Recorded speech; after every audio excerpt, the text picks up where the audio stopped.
ദേശീയപാത വികസനം സംബന്ധിച്ച് കേന്ദ്രമന്ത്രി വി മുരളീധരൻ നടത്തുന്നത് കുപ്രചാരണമാണെന്ന് മന്ത്രി പി എ മുഹമ്മദ് റിയാസ്. കേരളം മുടക്കുന്ന പണം സംബന്ധിച്ച കണക്കുകൾ തന്റെ കയ്യിലുണ്ട്. ബി.ജെ.പി. സൈബർ ഇടങ്ങളിൽ നിന്നും ലഭിക്കുന്ന കാര്യങ്ങൾ അതേപടി പ്രസ്താവനയാക്കുകയല്ല വേണ്ടതെന്നും മന്ത്രി പി എ മുഹമ്മദ് റിയാസ് വിമർശിച്ചു. നിലയിൽ ഇതിനെക്കുറിച്ചൊക്കെ ഒന്ന് മനസ്സിലാക്കണം. സോഷ്യൽ മീഡിയയിൽ ഇതിന്റെ ഭാഗമായി ചില ബി.ജെ.പിയുമായി ബന്ധപ്പെട്ട സൈബർ ഇടങ്ങളിൽ ഇടപെടുന്നവർ നടത്തുന്ന പരാമർശം അതേപോലെ എടുത്ത് വീശാൻ പാടില്ല.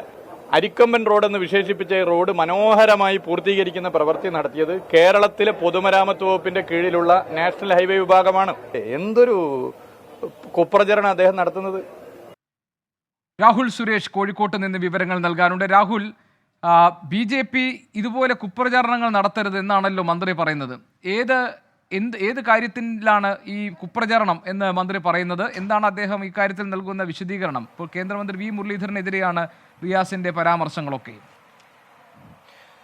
ഗോപി, പദ്ധതി നിർവഹണത്തിന്റെ പേരിലുള്ള കേന്ദ്ര സംസ്ഥാന സർക്കാരുകൾ തമ്മിലുള്ള പോര് അത് വീണ്ടും മുറുകുകയാണ്. ഇന്നലെയാണ് വി മുരളീധരന്റെ ഭാഗത്തു നിന്നും അത്തരത്തിലുള്ള ഒരു പ്രതികരണം ഉണ്ടായത്. അതായത് കേന്ദ്രം നടപ്പാക്കുന്ന പദ്ധതികൾക്ക് പി എ മുഹമ്മദ് റിയാസ് സമൂഹ മാധ്യമങ്ങളിലൂടെ പ്രൊമോഷൻ നൽകുന്നു എന്നായിരുന്നു ഇന്നലെ വി മുരളീധരൻ പറഞ്ഞത്. അതിനുള്ള മറുപടിയാണ് ഇപ്പോൾ പി എ മുഹമ്മദ് റിയാസ് നൽകിയിട്ടുള്ളത്.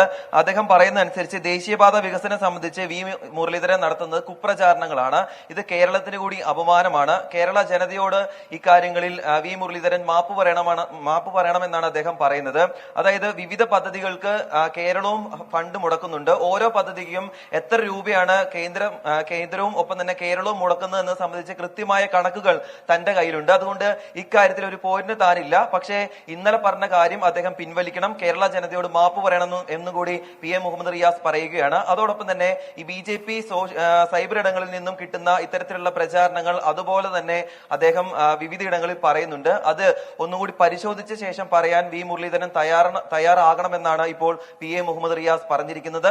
കഴിഞ്ഞ ദിവസങ്ങളിലും നമ്മൾ കണ്ടതാണ് ഓരോ പദ്ധതിയും, അതായത് ഓരോ ദേശീയപാതയും ഉദ്ഘാടനം ചെയ്യുമ്പോഴും കേന്ദ്രം പറയുന്നു അത് കേന്ദ്രത്തിന്റെ ഫണ്ടാണെന്ന്, കേരളം പറയുന്നു കേരളത്തിന്റെ ഫണ്ടാണെന്ന്.